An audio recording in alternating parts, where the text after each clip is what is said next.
And welcome back. One more video. I just finished setting up some settings for the tight end video, excuse me. And I'm now ready to complete week 6 with today's defensive preview. I'm your boy Grade A Fantasy. Welcome to the defensive top plays at the defensive position for week 6 on FanDuel. Let's get right into it. Green Bay, rightfully so, 5,000 top played against a struggling offense. Flacco looks like he's going to start. If he could pick it up, there'll probably be a final word with tomorrow's final practices before teams start to travel. But Green Bay definitely worth the 5,000.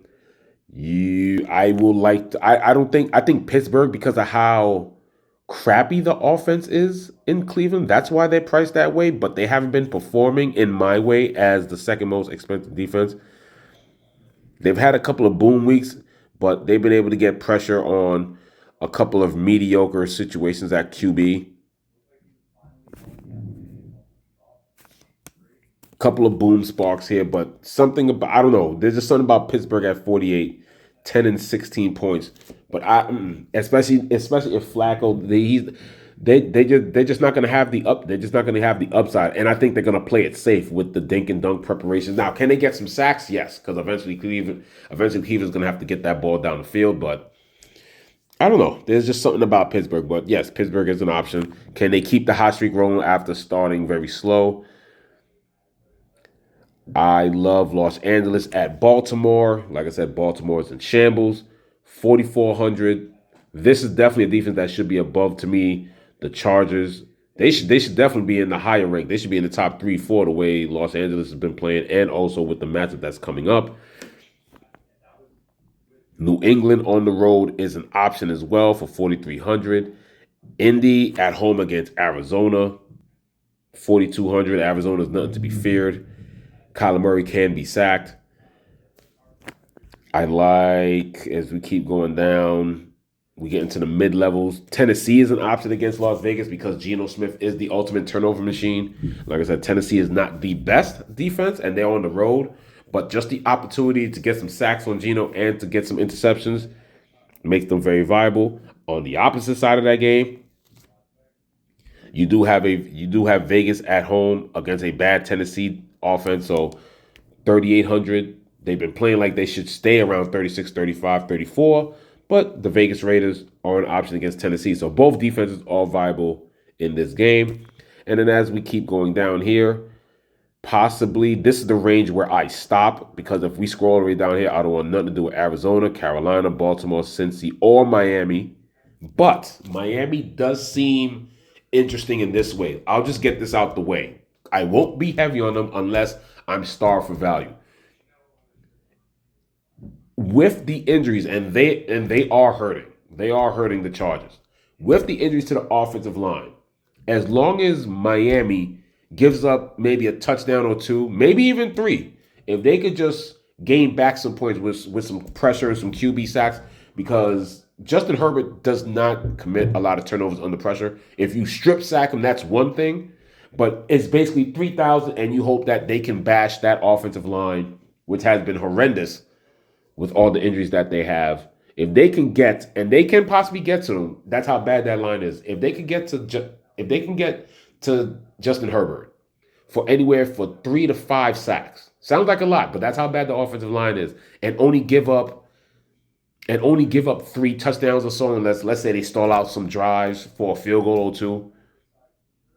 Miami's $3,000 viable. Other than that, the lowest I'm going is these two. Cleveland's 3,500.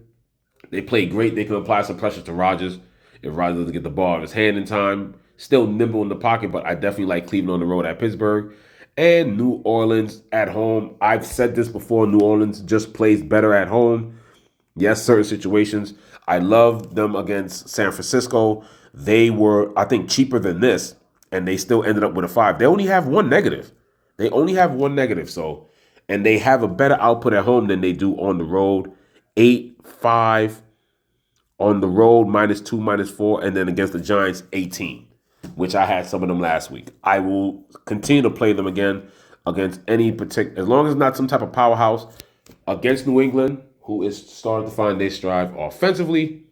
New Orleans at home, 3,400. You're looking, obviously, it's fortunate to get the defensive touchdown, but let's be real. 3,400 and New England find their stride, and they're bad. They're finding their stride through the wide receivers, especially Stephon Diggs being healthy. New Orleans Saints, you're looking for them to give you a week 1, week 2 output. Hopefully, there.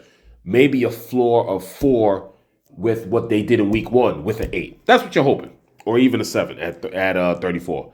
But when it comes to the top options, yes, we'll go over it again. Green Bay, yes. I'll mention Pittsburgh, but the Rams I like as we keep getting there. New England, you can consider them more of a mid option. And then as we keep getting to like literally the mid options at 42 is Indianapolis, Tennessee, and Vegas at 39, 38. And my favorite paydowns, Cleveland, New Orleans. You need the salary. You're going to Miami because, like I said, that offensive line is just in shambles. Their offensive line is kind of in the shape of what the Ravens roster is. So you're hoping for a few sacks while they give up a few touchdowns, or if they can pressure and stop and just contain them under 20, then hey, 3,000 is great. I will get to them if I need so. They are not a fade. In a 20 max, I'm going to maybe get to them 2 or 3 times.